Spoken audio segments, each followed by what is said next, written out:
2월 19일 수요일 새벽 예배를 주님께 드리겠습니다. 함께 같이 묵도하시겠습니다. 주의 팔에 능력이 있사오며 주의 손은 강하고 주의 오른손은 높이 들이우셨나이다. 의와 공의가 주의 보좌의 기초라. 인자함과 진실함이 주 앞에 있나이다. 즐겁게 소리칠 줄 아는 백성은 복이 있나니 여호와여 그들이 주의 얼굴빛 안에서 다니리로다. 그들은 종일 주의 이름 때문에 기뻐하며 주의 공의로 말미암아 높아지오니 주는 그들의 힘의 영광이심이라. 아멘. 하나님 아버지, 오늘 이 새벽에도 주님 앞에 나와 예배드리게 하여 주시니 감사합니다. 주님을 사모하고 주 앞에 나와서 예배드리는 것을 기쁨으로 여기며 온전히 하나님께 영광 올려드리는 귀한 삶을 살기 위하여 주 앞에 나왔사오니 성령께서 친히 함께하여 주시고 주의 진리의 말씀을 깨닫게 하여 주시며 심령의 간구의 소원을 주께서 들어응답하여 주시사 주님, 늘 주님이 주시는 평안함 가운데 거할 수 있도록 인도하여 주옵소서. 예배의 시종을 친히 성령께서 주장하여 주시길 원하옵고 우리 주 예수 그리스도의 이름으로 기도드립니다. 아멘. 찬송가 315장, 동일 찬송가 512장, 내 주 되신 주를 참 사랑하고 찬송하시는 후에 박기균 장로님 대표로 기도해 주시겠습니다. 찬송가 315장, 동일 찬송가 512장입니다.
참 좋으신 아버지 하나님, 만물이 고요한 이 시간에 하나님 앞에 저희가 모여서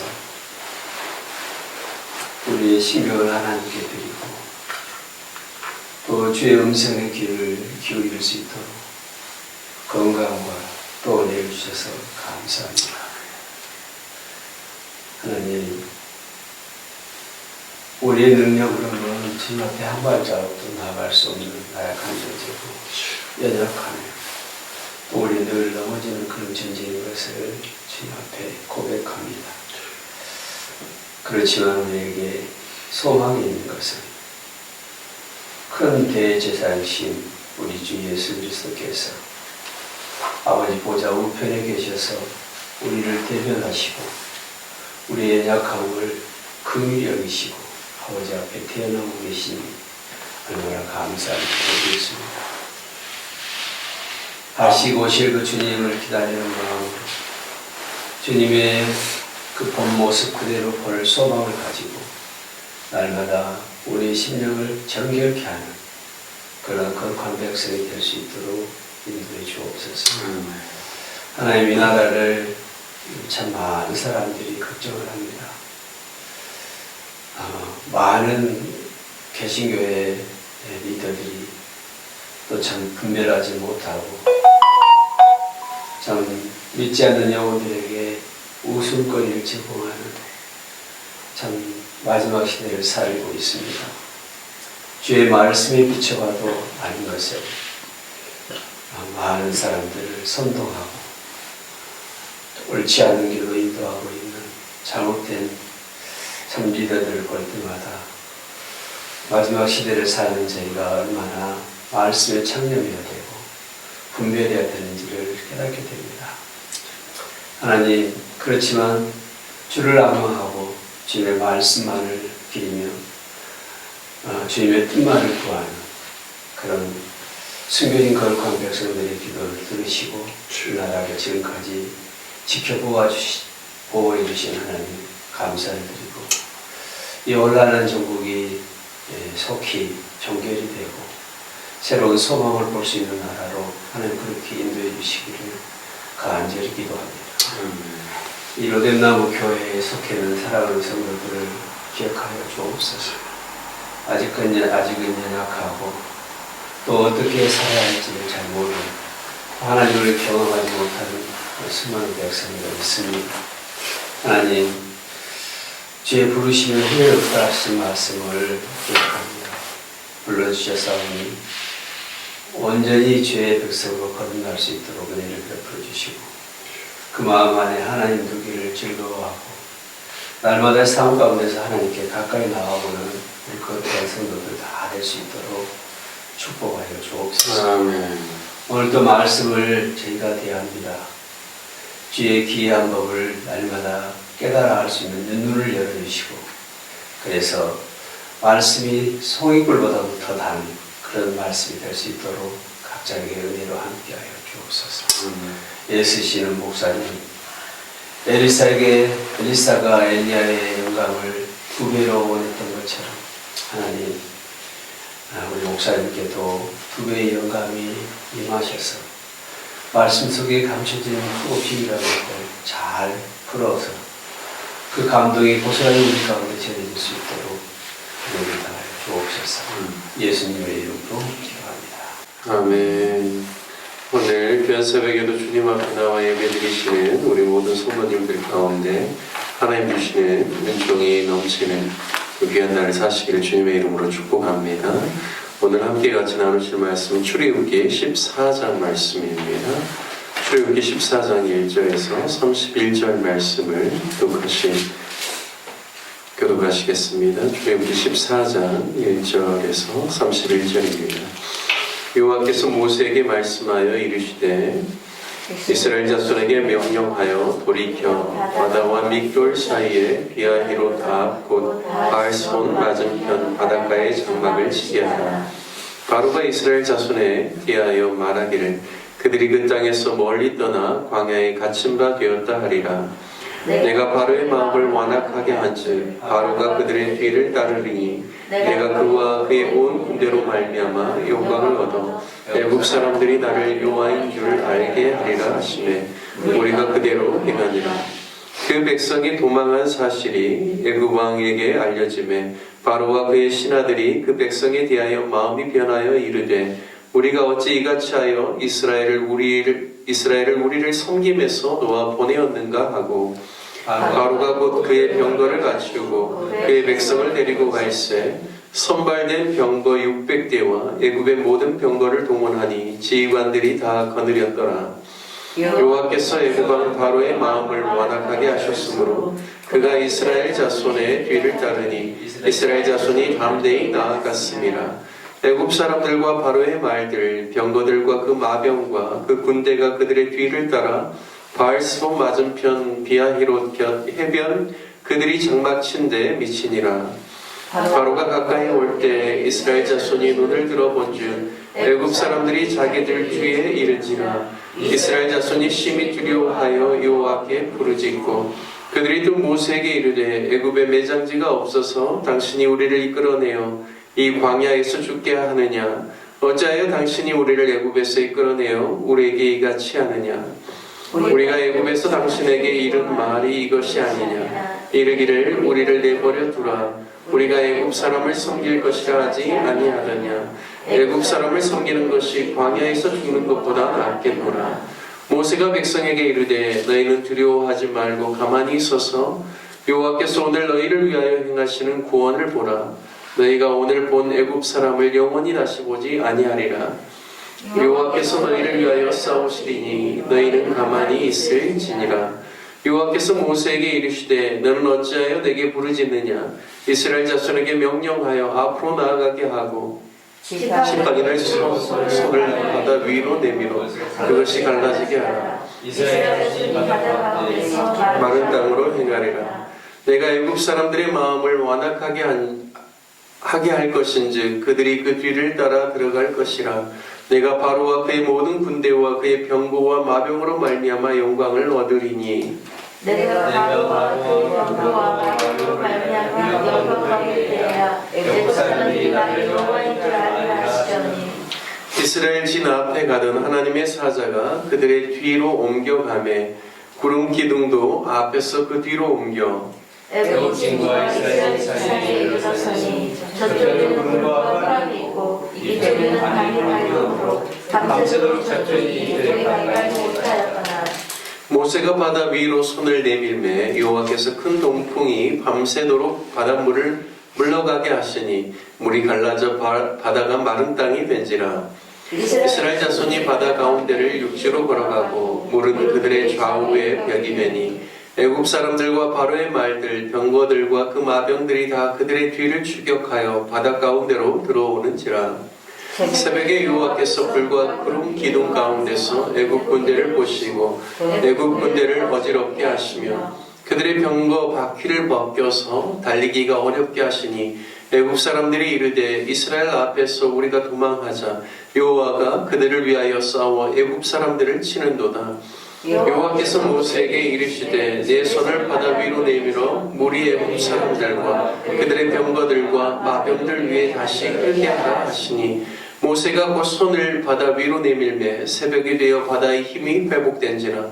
애굽 사람들이 물을 거슬러 도망하나 여호와께서 애굽 사람들을 바다 가운데 엎으시니 물이 다시 흘러 병거들과 기병들을 덮되 그들의 뒤를 따라 바다에 들어간 바로의 군대를 다 덮으니 하나도 남지 아니하였더라. 그러나 이스라엘 자손은 바다 가운데를 육지로 행하였고 물이 좌우의 벽이 되었더라. 그날에 여호와께서 이같이 이스라엘을 애굽 사람의 손에서 구원하심에 이스라엘이 바닷가에서 애굽 사람들이 죽어 있는 것을 보았더라. 이스라엘이 여호와께서 애굽 사람들에게 행하신 그 큰 능력을 보았으므로 백성이 여호와를 경외하며 여호와와 그의 종 모세를 믿었더라. 아멘. 오늘 출애굽기 14장 말씀을 통하여서 너희를 위해 싸우시는 하나님이라는 제목으로 말씀을 나누겠습니다. 하나님의 백성 이스라엘 백성들이 이제 드디어 애굽을 떠나 나왔습니다. 13장 후반에 보면 거리상으로 지중해를 따라서 북동쪽으로 가나안으로 가장 가까이 갈 수 있는 길이 있음에도 불구하고 하나님께서 일부러 그들을 광야로 우회하도록 하셨음을 우리가 말씀을 통해서 알 수가 있습니다. 13장 17절 말씀을 보면 블레셋 사람의 땅의 길이 가까울지라도 하나님이 그들을 그 길로 인도하지 아니하셨으니 이 백성이 전쟁을 하게 되면 마음을 돌이켜 애굽으로 돌아갈까 하였음이라 라고 기록하고 있습니다.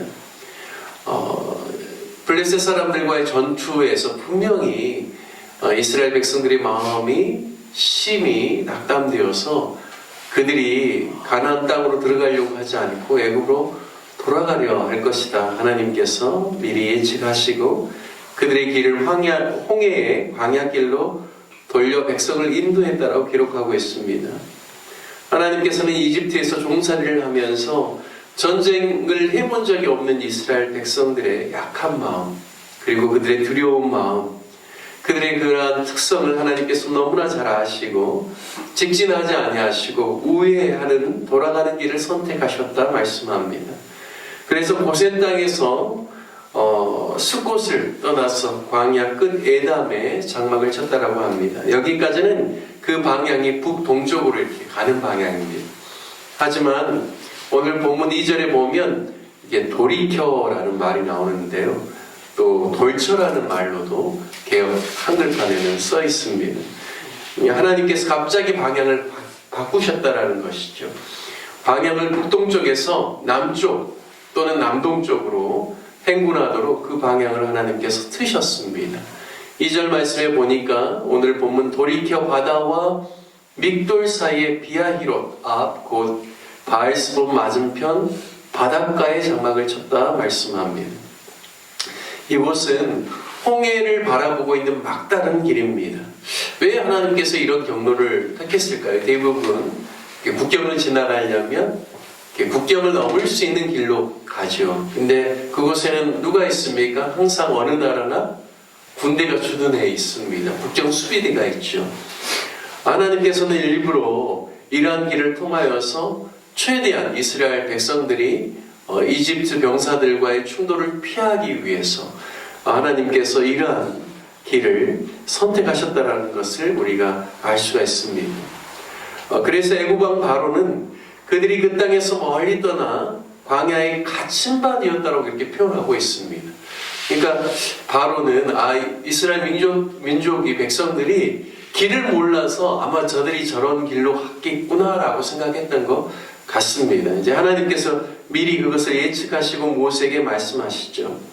바로가 결코 이스라엘 백성들이 자유롭게 애굽 땅을 떠나는 것을 두고만 볼 위인이 아니라는 사실을 하나님이 아시고 그들의 군대를 바로 이 홍해에서 섬멸할 계획을 하나님께서 가지시고 이스라엘 백성들을 인도하신 것입니다. 오히려 이 일을 통하여서 여호와 하나님만이 참 신이신 것을 그들로 알게 하시는 것이죠. 그러니까 애굽 백성들에게도 참 하나님이 누구신가를 보여주시는 사건, 그리고 이스라엘 민족에게도 하나님의 위대하고 거대한 그런 구원의 역사를 그들로 하여금 생생하게 경험할 수 있도록 하나님의 인도하심을 하나님께서 보여주시는 것이죠. 특별히 이러한 부분에 있어서 신약에서는 이스라엘 백성들이 홍해를 지나가면서 그들이 다 세례를 받았다라고 그렇게 표현을 하고 있습니다. 그러니까 세례의 의미가 무엇이죠? 내가 물속에 들어감을 통하여서 과거에 나는 죽었고 그리고 물속에서 나올 때 나는 이제 예수와 더불어서 예수로 말미암아 나는 새로운 사람으로 살게 된다는 의미가 이 세례의 의미가 있는 것이죠. 애굽에 있었던 모든 죄악과 그들의 그런 모든 악습과 그리고 애굽으로부터 배웠던 잘못된 우상 숭배에 대한 모든 것을 이제는 이스라엘 백성들이 다 물에 다 수장시켜 버리고 그리고 이제는 하나님이 원하시는 그런 사람들로 믿음의 사람들로 이제 새롭게 출발하는 의미가 이 홍해를 그들이 건너는 것 안에 있다라는 것이죠. 하지만 이 홍해의 이 기적은 또 하나님의 큰 승리를 하나님께서 또 예고하고 계십니다. 5절 말씀에 보면 바로와 그의 신하들이 마음이 변하여서 말합니다. 우리가 어찌 이같이 하여 이스라엘을 우리를 섬김에서 놓아 보내었는가. 참 이게 바로의 속마음, 바로와 그의 신하들의 속마음을 보여주는 그러한 문장입니다. 우리가 어찌 이같이 하여 이스라엘을 우리를 섬김에서 놓아 보내었는가. 그러니까요, 바로 왕과 바로의 모든 신하들과 그 땅의 백성들은 이스라엘 백성들 어떻게 보는가? 그냥 우리를 위해서 섬김의 존재, 우리를 섬기는 그런 종으로 마땅히 살아야 될 존재로 그렇게 여기고 있다는 겁니다. 참 얼마나 악한지 모르겠습니다. 정말 그 고역과 그 힘든 가혹과 노동에 시달리고 있는 그들에게 하나님께서 친히 오셔서 10가지 재앙을 통하여서 내 백성을 내보내라고 하면서 하나님의 그 크신 능력을 나타냈음에도 불구하고 여전히 무엇에 미련을 두지 못합니까? 우리 종이 되어야 될 사람들, 우리를 위해서 섬겨야 될 그 사람들을 우리가 어찌 그냥 놓아 보낼 것인가 라는 그런 마음을 갖고 있다는 것입니다.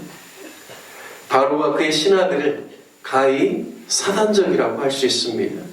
하나님을 대적하고 하나님의 백성들을 대적하고 또한 하나님의 백성들을 유혹하여 죄의 멍에와 사슬에 묶이게 하며 어떻게 해서든지 자신들이 종노릇을 하게 하기 위해서 끝까지 포기하지 않고 덤벼들고 유혹하는 사단과 결코 다르지 않다라는 것을 말씀을 통하여서 알 수가 있습니다. 바로가 선발된 병거 600대, 오늘날로 따지면 가장 우수한 특수전차를 의미하겠죠. 뿐만 아니라 애굽의 모든 병거를 동원하였다라고 말합니다. 그래서 이들이 이스라엘 백성의 뒤를 쫓아갑니다. 그리고 병거 뒤에 마병들과 그 군대들이 열심히 따라가서 이제 이스라엘 백성들이 지친 곳 가까이에 이릅니다. 10절 말씀에 보면 이스라엘 자손들이 심히 두려워하여 여호와께 부르짖죠. 그리고 그들이 원망의 소리도 나옵니다. 11절 12절 말씀에 보면 애굽에 매장지가 없어서 우리를 이끌어 이 광야에서 죽게 하느냐, 어찌하여 당신이 우리를 애굽에서 이끌어내어 우리에게 이같이 하느냐, 우리를 내버려두라, 우리가 애굽 사람을 섬길 것이라 하지 아니하더냐, 애굽 사람을 섬기는 것이 광야에서 죽는 것보다 낫겠노라 라고 이야기합니다. 아무리 위협이 닥치고 그리고 자신이 두렵고 어려워도 할 말이 있고 하지 않을 말이 있습니다. 하나님께서 10가지 재앙을 통해서 하나님의 능력을 이스라엘 백성들에게 보여주셨음에도 불구하고 그들이 위협이 닥치자 광야에서 죽게 되었더라고 우리가 애굽 사람을 섬기는 것이 더 나을 뻔했다라고 말하는 것입니다. 이것은 결코 유익이 되지 못하고 이런 말은 그들이 하지 않아야 되는 말입니다. 하나님께서는 이스라엘 백성들이 얼마나 전쟁을 두려워하고 무서워하는지 이미 아셨습니다. 그래서 그들의 길을 주님께서 바꾸셨죠. 그럼에도 불구하고 하나님이 그들의 연약함을 알고 하나님의 백성들의 부족함을 안다라고 할지라도 이스라엘 백성들은 하나님이 나를 아시기 때문에 나의 부족함과 연약함을 알기 때문에 내가 어려운 상황이 있으면 언제든지 원망하거나 불평해도 아무 문제 없다 이렇게 생각하는 것은 결코 신앙인의 태도가 아니라는 것이죠. 연약할 수 있고 부족할 수 있고 원망할 수 있고 불평할 수 있지만 그것을 훈련을 통하여서 그러한 우리의 연약함과 우리의 말의 그러한 습성들을 고치려고 해야 되는 것이 하나님이 원하시는 바입니다. 오늘 본문에서 출애굽기 14장에서는요 그들이 비록 원망하고 불평하고 그러한 돌아가자라는 그러한 말을 했을지라도 하나님께서 전혀 화도 내지 아니하시고 오늘 말씀에 보면 하나님께서 잠잠하십니다. 그런데요 홍해를 건너고 16장 17장 가서 계속해서 백성들이 원망하고 불평하는 소리에 대해서 하나님께서 그것에 대해서 얼마나 싫어하는지를 이제 모세를 통해서 말씀하시고 이야기하시는 것이죠. 그러니까 우리도 마찬가지죠. 이 땅을 살아가면서 어려움이 닥칠 때, 힘든 일이 닥칠 때 원망하고 불평하는 일이 자연스러울 수 있지만 그래서 하나님께서 우리의 연약함을 아시고 그냥 때로는 그냥 침묵하실 때도 있지만 그렇다고 해서 그런 모습이 합당하다는 것은 아니라는 것이죠. 그것에 대해서 반드시 하나님께서 훈련하고 다루시기를 원하고 우리의 말에 있어서 우리의 입에 있어서 입술에 있어서 하나님이 원하시는 말을 하기를 원한다는 것입니다. 오늘 13절 14절에 보면 모세를 통하여서 백성들에게 말씀하게 하죠. 너희는 두려워하지 말고 가만히 있어서 여호와께서 오늘 너희를 위해 행하시는 구원을 보라. 14절에 여호와께서 너희를 위하여 싸우시리니 너희는 가만히 있을지어다. 어렵고 힘든 상황, 사면 초가의 상황 가운데서도 여전히 하나님은 살아계시고 당신의 백성을 위해서 싸우시는 하나님이라는 사실을 보여주고 있습니다. 오늘 너희가 가만히 서서 하나님 너에게 베푸시는 구원을 뭐라고 말씀하시죠. 여러분, 저와 여러분이 어려운 상황 가운데 있을 때 하나님께서는 우리를 위해서 보이지 않는 손으로 싸우시는 하나님이심을 믿으시기 바랍니다.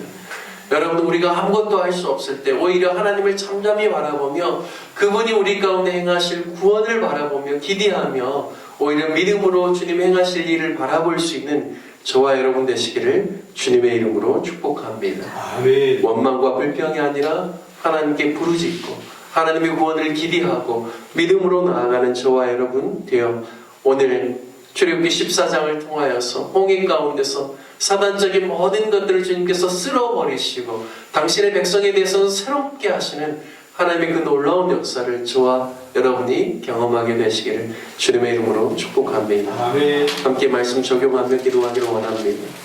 우리를 위해 싸우시는 주님 앞에 원망과 불평으로가 아니라 늘 하나님 앞에 믿음으로 나아가는, 그리고 영적인 눈이 열려지는 하나님의 사람들 되게 해달라고 기도합시다. 또한 우리 교회 성도들을 위해서 기도할 때 오늘 수요 예배가 있습니다.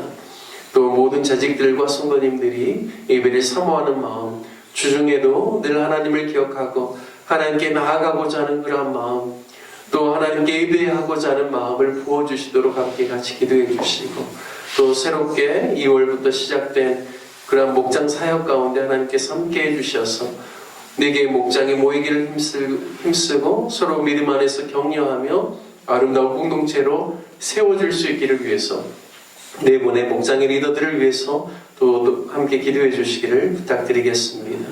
계속해서 우리 교회 안에 새로운 신자들이 올 수 있기를 위해서 기도해 주시고, 또 환우들의 건강을 위해서 기도해 주시고, 협력하시는 선교사님들을 위해서, 나라와 민족을 위해서 함께 기도하는 시간 갖겠습니다. 함께 기도하겠습니다.